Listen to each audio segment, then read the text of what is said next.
This is Mets Hot Stove Winter Meetings presented by Land Rover. I'm Steve Gelbs alongside former GM of the Mets, Jim Duquette, Andy Martino of the Daily News, and the man to my right needs no introduction, Terry Collins, the manager of the reigning National League champion New York Mets. Terry, thanks so much for a few minutes. Great to see you.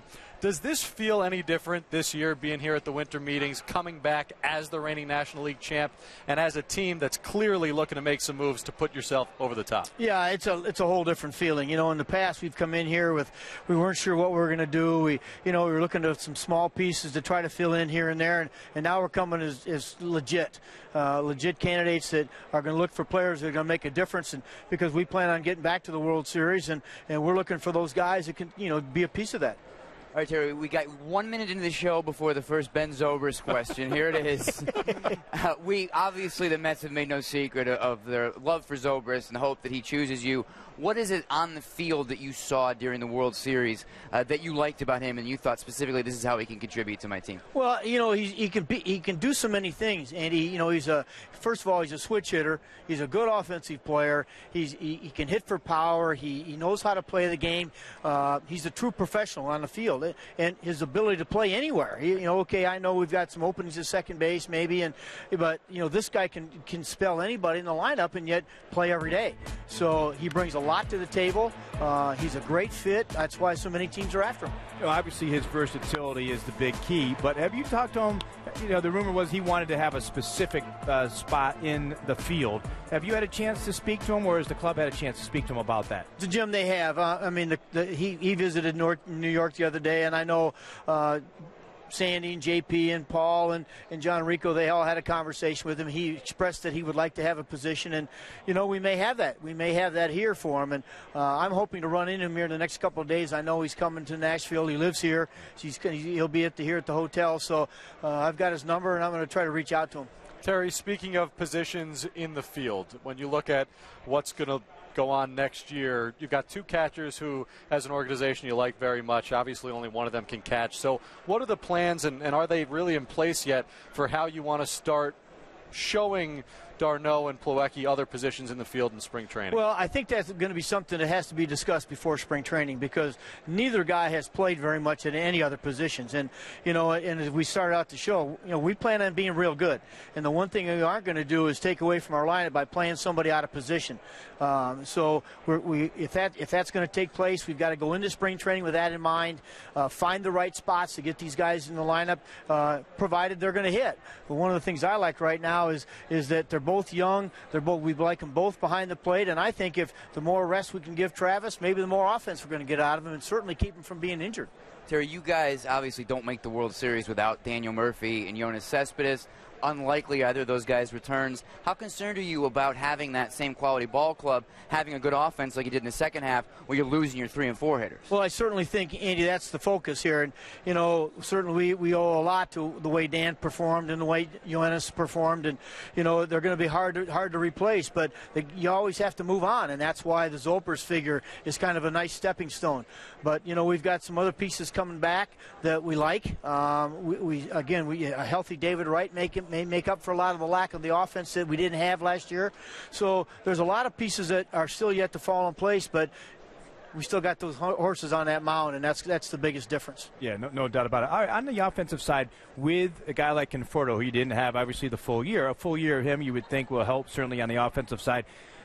When you look at him against left-handed pitching, you still have a little bit more to grow in that area? Well, Jim, I think, one of the things we've got to do in spring training, and that is we've got to let him play against left-handed pitching all spring. Yeah. We got to search out left-handed pitching. Even days he doesn't play, let him go face him on the backfield if he has to so we can get a very, very good idea of whether or not he's going to handle facing left-handers. But there's, his track record, before he signed in the minor leagues, he's hit left-handers. We just had a setup where we felt Michael Kadire was a better move for us against left-handed pitching than Michael was. But I've said it at the end most of the season. I think Michael Conforto is going to be an everyday guy.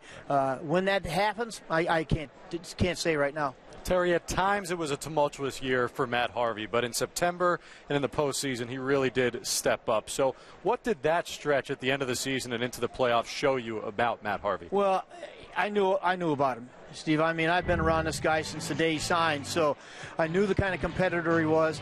Obviously, he did have a tough year. You know, we had to watch him carefully because coming off the injury, we had to get him through the season, so a lot happened. And you know what? He's one of those young guys who's, you know, not afraid to say what's on his mind, and sometimes it got him in a little trouble, but not with me. Because I knew this guy wanted to compete, and I knew that if we got to postseason, he was going to be the guy to step up, and he showed it. Speaking of stepping up, you have Noah Syndergaard, who's not only pitching like an ace in the postseason, but talking like one. Whatever he told the world, get off of my plate or whatever that was, which we know you liked.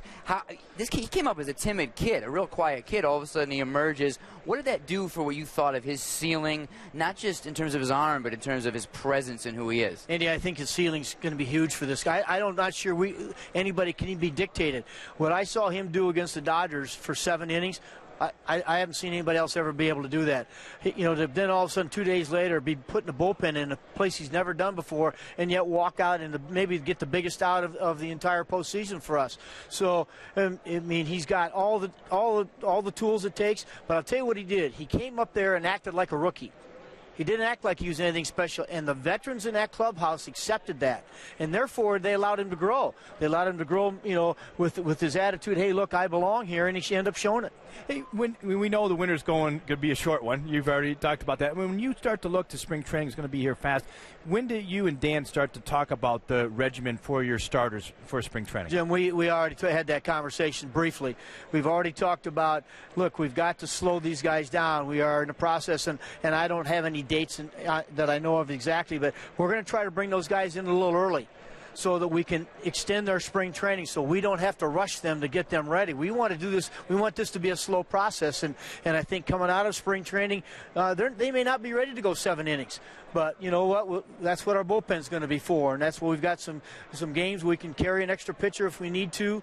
But I do believe the process for these young guys is to start the year a little slower than maybe they would in the past. Terry, as you look towards this upcoming season, assuming that you do make the postseason again, how much do you think the experience of this past October and early November will help you next season? Well, I think it's going to help in every facet, not just how to play, the differences of postseason, all the attention, all the hoopla, how to prepare better. And you know, I talked to Ned Yost today at length about the differences from 2 years ago to last year, this past season, and he said, Terry, you won't. It's amazing how much you can learn and how much better prepared you are the second time around. So I think it'll be a big difference. I know you're going to need John Neese in the rotation probably early in the season, but what you saw out of him coming out of the bullpen in the playoffs, did that do anything for you in terms of seeing that he could be a viable lefty piece out there down the line as your starting pitching depth comes back, Wheeler comes back? Absolutely, Andy, absolutely.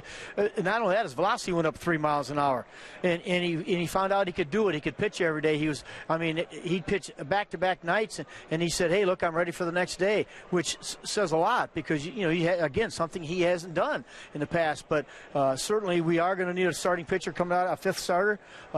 John could be that guy, but I think if we get into the season and we need that lefty in that bullpen, he certainly can handle that. Terry, Jacob deGrom, ever since he came up 2 seasons ago, he's been so consistent, and to the layperson, doesn't look like he's changed that much at all. But when you look at him this year, were there any spots where you saw a jump from his first season?